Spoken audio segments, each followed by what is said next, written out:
Hello guys, हमने part 1 में birds के फेदर्स के बारे में सीखा था।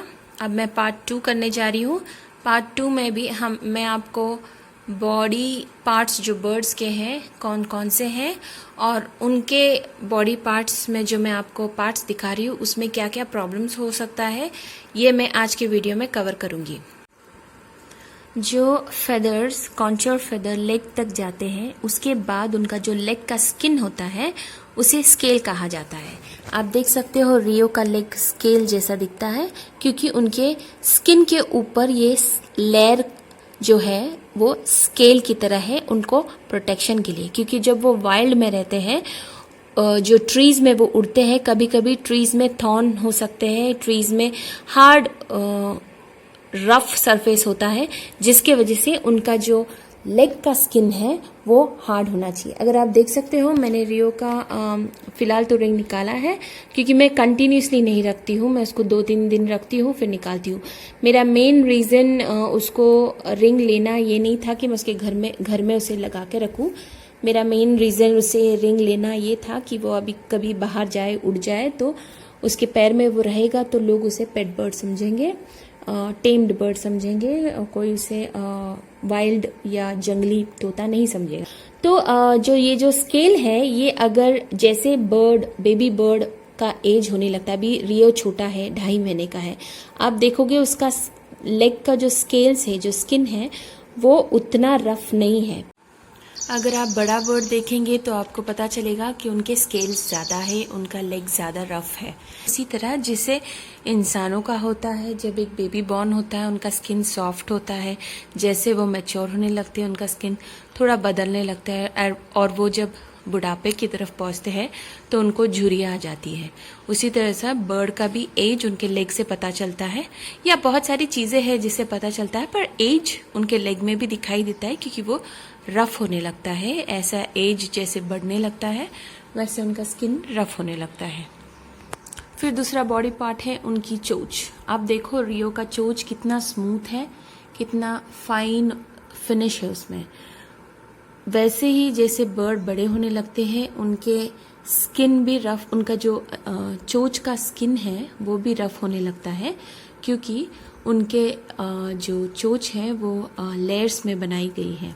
ठीक जैसे हमारा नेल्स, हमारी जो नाखून है वो लेयर्स में बनाया गया है, उसी तरह से उनकी चोंच भी लेयर्स में बनाई गई है। जैसे वो बड़े होते रहते हैं उनके एक एक लेयर्स निकलने लगते हैं, जो पुराना लेयर है वो निकल के चला जाता है या गिर जाता है और फ्रेश लेयर्स आने लगते हैं। उस तरह से उनका बीक भी स्ट्रांग होने लगता है। जब वो एक बेबी है तो उनका चोंच बहुत ही सॉफ्ट, मतलब हार्ड रहता है, फिर भी उसमें एक हल्का सा सॉफ्टनेस रहता है क्योंकि वो मैच्योर नहीं होते, छोटे होते हैं। पर जैसे वो बड़े होने लगते हैं उनका बीक का साइज बड़ा होता है और उनकी चोंच है वो हार्ड होने लगती है। जो ऊपर वाली चोंच है उनको मैंडलप कहा जाता है, अपर मैंडलप कहा जाता है, और नीचे वाली जो चोंच है उसे लोअर मैंडलप कहा जाता है। अभी आप लोअर मंडलप के नीचे देखोगे, मैं आपको दिखाती हूँ। ये देखो रियो के लोअर मंडलप के नीचे एक होल जैसा है, क्या आपको दिखाई दे रहा है? एक होल जैसा है, यहाँ पर एक होल होता है, होल जैसा होता है। वो इसलिए है क्योंकि उनका जो हार्ड चोंच है वहाँ से उनका स्किन कनेक्ट होता है, तो वहाँ पे एक होल जैसा फॉर्म होता है। वो एक्चुअली होल नहीं है, ये वो जगह है जहाँ से वो खाना निगलते हैं, जहाँ से वो सांस लेते हैं, जहाँ से वो बोल पाते हैं। बहुत सारी चीज़ें उस मूवमेंट की वजह से होता है, उस होल की वजह से होता है। जो बर्ड्स में लोअर मैंडलप, इसका मतलब है लोअर बीक के नीचे वाला जो हिस्सा है वहाँ पे एक होल जैसा दिखाई देता है।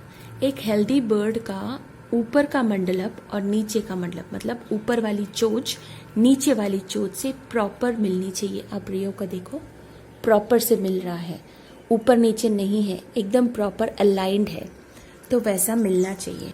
बर्ड पूरी तरह से अपना मुंह बंद करना चाहिए, बंद कर पाना चाहिए, जिससे उनका हेल्थ पता चलता है। वो हमेशा उनका मुंह खुला रहता है या उनका मुंह टेढ़ा है तो वो भी एक निशानी होती है माल न्यूट्रिशन की। नॉर्मली माल न्यूट्रिशन बहुत सारी चीज़ों में दिखाई देती है, जैसे मैंने कहा बर्ड फेदर प्लग भी करते हैं अगर उनको माल न्यूट्रिशन हो। बट एक और साइन है जिससे आपको पता चलेगा कि उनको माल न्यूट्रिशन है, तो उनकी चोंच है, उनकी चोंच प्रॉपर अलाइन नहीं होती है, एक तरह से सेम मतलब उसका प्रॉपर फिटिंग ठीक से नहीं होता है, या तो ऊपर वाली चोंच ज़्यादा लंबी हो जाती है, नीचे वाली चोंच टेढ़ी हो जाती है। वो चोंच से भी आपको पता चलेगा आपका बर्ड को माल न्यूट्रिशन हुआ है या उसको न्यूट्रिशन की कमी है। तो इस वजह से आपको आपके डॉक्टर्स को मिलना पड़ेगा, आपके वेट डॉक्टर को मिलना पड़ेगा, ताकि वो जान सके कि क्या प्रॉब्लम है, कहाँ पे न्यूट्रिशन लैक हो रहा है, उनकी चोंच वैसी कैसी है।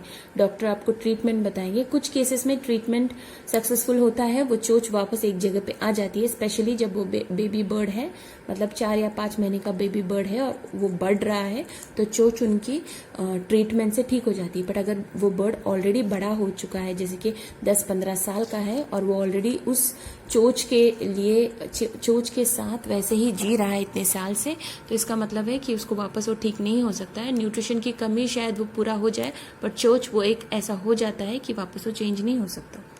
अभी नेक्स्ट बॉडी पार्ट है, अगर आप आपके बर्ड को हैंडल कर पा रहे हैं, मतलब आप उसको छू सकते हैं, उसे पकड़ सकते हैं, तो आपको पता चलेगा उनके चेस्ट के पास ये सामने वाला जो हिस्सा है, ये रियो का जो सामने वाला हिस्सा है, मैं आपको दिखाती हूँ। Rio, 1 2 baby, come here, see mama, come here, कम।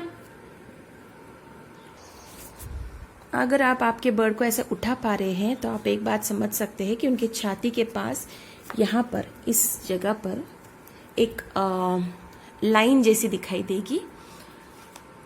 वो लाइन को कील कहा जाता है। जैसे हमारी रीढ़ की हड्डी होती है, उनको एक ऐसा बोन होता है जिसे कील, KEEL, कील कहा जाता है, जो उनको स्ट्रेंथ देती है। आपने देखा होगा बेबी बर्ड कभी कभी अपने विंग्स फ्लैप करने लगते हैं, क्योंकि वो उड़ते नहीं है, पर वो फ्लैप करने से उनको थोड़ा सा स्ट्रेंथ मिलता है। कील उनको स्ट्रेंथ देता है, उनके विंग्स को, उनके फेदर्स को स्ट्रेंथ देता है। तो उनका जो कील पार्ट है वो स्ट्रांग होना चाहिए। अगर आपने आपके बर्ड को टच किया है और आपको वो कील फील हो रहा है, मतलब नॉर्मल जैसा फील हो रहा है, तो आपका बर्ड प्रॉपर वेट में है। पर अगर आपको वो कील चुभ रहा है, जब भी आप हाथ लगाते हो वो ऐसी चुभन जैसा महसूस होता है, तो आपका बर्ड अंडर वेट है, मतलब बर्ड का वेट उसके बॉडी के हिसाब से, उसके एज के हिसाब से कम है। उसी तरह से अगर आप कील टच कर रहे हो और आपको फील नहीं हो रहा है कील, आपको फीलिंग नहीं आ रहा है कि वहाँ पे कील है, तो इसका मतलब है कि आपका बर्ड ओवरवेट है, मतलब उसका वेट ज़्यादा हो गया है, वहाँ पे चर्बी आ गई है, फैट्स आ गया है। फैट्स की वजह से आपको वो कील फील नहीं हो रहा है। अगर आपका बर्ड आपके पास आज है, आप ये वीडियो देख रहे हैं, तो अभी ये सारी चीज़ें मैं जो आपको बता रही हूँ, ये सारी चीज़ें इसलिए बता रही हूँ ताकि आप ये सुनने, ये वीडियो देखें, देखकर आपको थोड़ा सा नॉलेज आए अपने बर्ड के बारे में। सिंपल बेसिक नॉलेज एक बर्ड ओनर्स को होना चाहिए। ये सिंपल बेसिक नॉलेज नहीं है, मैं जानती हूँ ये सारे ओनर्स को पता नहीं होता है। ये मुझे इसलिए पता है क्योंकि मैंने बर्ड्स में पढ़ाई की है, मैंने बर्ड्स में स्टडी किया है, मैंने जूलॉजी किया है, मैंने वाइल्ड लाइफ बायोलॉजी की है। मेरा मेन सब्जेक्ट जूलॉजी था, उसमें मेरा मेन सब्जेक्ट था बर्ड्स को स्टडी करना। तो सिंस मैंने बर्ड्स को स्टडी किया हुआ है, इसलिए मुझे ये सारी चीज़ें पता है। और मैं यूट्यूब में ये वीडियोस इसलिए डालती हूँ कि जो मेरे दर्शक हैं, जो मेरे व्यूअर्स हैं, सब्सक्राइबर्स हैं, भले उन्होंने बर्ड्स में पढ़ाई ना की हो, फिर भी उन्हें ये बेसिक नॉलेज होगा, तो आपको हर बार आपका बर्ड को लेके डॉक्टर के पास जाने की ज़रूरत नहीं है। ये छोटी छोटी चीज़ें अगर आप घर में ही केयर करोगे, घर में ही उसका ख्याल रखोगे, तो आपका बर्ड हेल्दी रहेगा। आपको डॉक्टर्स के पास जाने की ज़रूरत नहीं पड़ेगी, आपको अननेसेसरी बिना मतलब के मेडिसिन आपके बर्ड को देने की ज़रूरत नहीं पड़ेगी। तो ये जो बेसिक नॉलेज मैं दे रही हूँ, इससे आपको कुछ सीखने मिलेगा। अभी ये कील का मैंने जो बोला है, कभी कभी लोग बर्ड्स को कितना खाना देना है, क्वांटिटी उनको पता नहीं चलता है, टाइम पता नहीं चलता है। एक बर्ड 1 ईयर के ऊपर हो जाता है तो उसे सिर्फ 2 बार खाना देना है। एक तो करीबन अराउंड 10:30-11 के बीच में, और दूसरा खाना उनका 4 बजे होना चाहिए। और इसके बीच वाला जो टाइम है, ये टाइम आप उनको ट्रेनिंग करने में बिता सकते हैं, और उस टाइम के द्वारा आप उस टाइम पर आप उनको ट्रीट्स दे सकते हैं। तो वो जो ट्रीट्स है, जैसे मैंने कहा आमंड्स है, सनफ्लावर सीड है, या छोटे छोटे फ्रूट्स के क्यूब्स बना सकते हो आप, वो उसे आप ट्रीट की तरह दे सकते हो। पर ये टाइम जो है सुबह का टाइम और शाम का टाइम, ये टाइम में उनको आपको खाना देना है सिर्फ 2 बार। कुछ लोग उनको खाना देते रहते हैं, वो खाते रहते, पूरा दिन वो खाना खाते रहते। वैसा नहीं होना चाहिए, उनको एक टाइम शेड्यूल होना चाहिए, उससे बर्ड एक प्रॉपर हेल्थ में रहते हैं। अभी मैं रियो का जब टच कर रही हूँ मुझे वो फील हो रहा है, पर चुभ नहीं रहा है, तो मैं जानती हूँ रियो एक परफेक्ट हेल्थ में है। वो ओवरवेट भी नहीं है और ना ही उसका वेट कम है।